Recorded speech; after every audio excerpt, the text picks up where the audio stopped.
Hello. This week has been a busy week, a lot of games releasing. I've been disappointed and pleasantly surprised this week. We also have some news and new game announcements to take a look at, and we'll end by taking a look at next week. Let's get started. Personally, I've played a lot of Sworn this week. It released into early access and will stay in early access until the summer. I will have an early access review of the game up on my channel very soon, but it is a really competent action roguelike that follows the Hades formula very closely, but with co-op. It have had a good reception on Steam as well, peaking at 3,500 players, and with 368 reviews, 89 of them are positive. I've also played a bit of Everwarder, a new tower defense that blends roguelite mechanics with time-based survival. A cool concept in this one with a lot of interesting aspects. A bit much on the screen at times, but a lot of fun nonetheless. Can definitely recommend. I also got to test Darkblade Ascent. This one will enter early access on the 12th of February. A really cool melee combat roguelike in first person. Missing a bit of variety in this one, a bit slow as well, but I had a lot of fun in it. I do think with a bit of tweaking this could be great. Definitely worth keeping an eye on. I also played a bit of Mark of the Deep,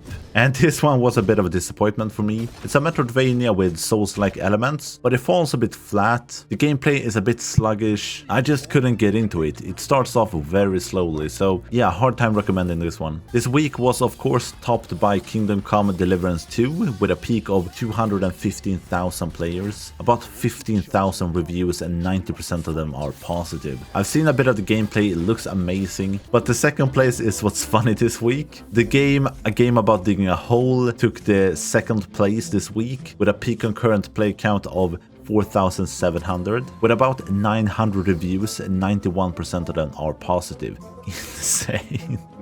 The game only costs $5, and like the name, it's a game about digging a hole in your backyard, finding stuff and selling it. Sworn, Border Pioneer, Rift of the Necrodancer, and Underworld follows closely behind, all with a peak of over 2,000 players. All have a positive rating on Steam. Rift of the Necrodancer stands out with 950 reviews, and 97% of them are positive. I think these were the most noteworthy games released this week. I think most of them still has their release discount up if you're interested and haven't bought any of these yet. But let's move on to some news and announcements. Steam has implemented a warning on early access games that haven't received an update in a long time. I took a quick look at the MMO Atlas that launched into early access around 2018, and it has the new warning which reads, "The last update made by the developers was over 20 months ago. The information and timeline described by the developers may no longer be up to date." Must say I love this, making it even easier for players to make the right decision before buying a game. I think it was recently Valve also made it mandatory for games releasing DLCs to disclose everything in the DLC and a release window. Valve shows yet again why Steam is the best platform out there. A new action RPG called Cloudheim was announced this week. This one can be played in 4-player co-op. The game takes place on different islands where your main base is on the back of a giant flying turtle. The game also features crafting and physics-based combat. I'm a fan of the more cartoonish style of the game, but I do want to see more from the game and how it plays and the structure before being too optimistic. Release is planned for this year. Liminal Point was also announced this week. Some of the areas in this game looks insane. I mean, look at the details here. Turn to ash. The combat looks a bit worse. It is an action horror game that pays homage to the old classics. I'm a huge fan of the isometric style, and I think this could be a really cool game if the combat gets some more love. Release is planned for 2026, so there is plenty of time left. Speed Demons 2 got announced.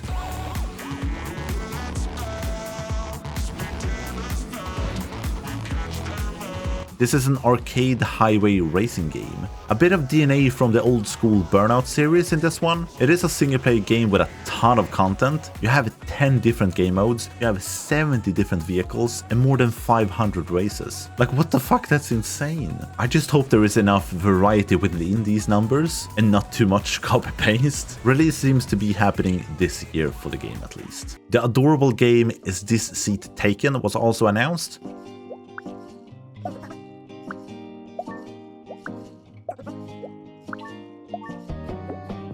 A puzzle game about seating unique characters in different locations. What makes this game interesting and hard is that different characters have different preferences, and making it all fit together is kind of the puzzle of the game. But yeah, a super cute little game. Unfortunately, no release date for this one. Chronicles of Wolf was announced, a new Metroidvania releasing this summer.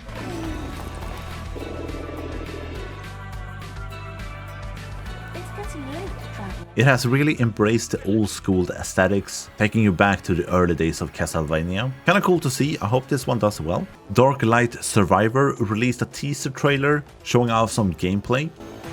And the multiverse bleeds.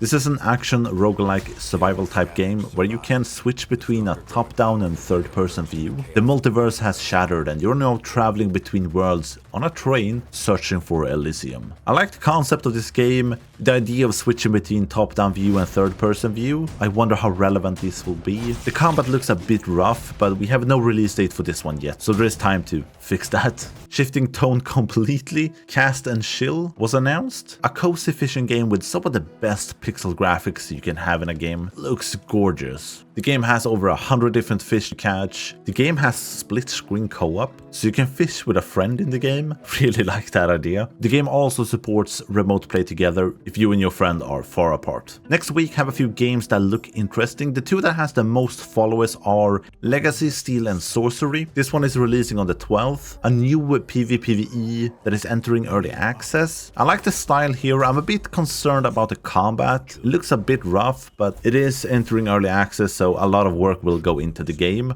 But could be a game worth keeping an eye on. Closely behind we have Urban Myth Dissolution Center. Really cool style in this one, and in it you take on cases revolving around urban myths, dealing with cursed relics, monstrous oddities and dimensional anomalies. Also releasing on the 12th. Personally, I'm interested in Reality Break, a fast-paced action RPG / roguelite set in space. The game is using a top-down view with a ton of loot upgrades. Interesting combat. I think this one could be really cool. Releasing on the 10th of February. Dawnfolk is also releasing this week on the 13th. A minimalistic city builder / survival game. I will definitely do a video on this game and probably a review as well. This one looks great. Love the style here and kind of that you're exploring the edges that are unknown. But yeah, thank you so much for watching. Hopefully you found a few new games or a few at least worth keeping an eye on. Have a great day and I'll see you in the next one. Bye!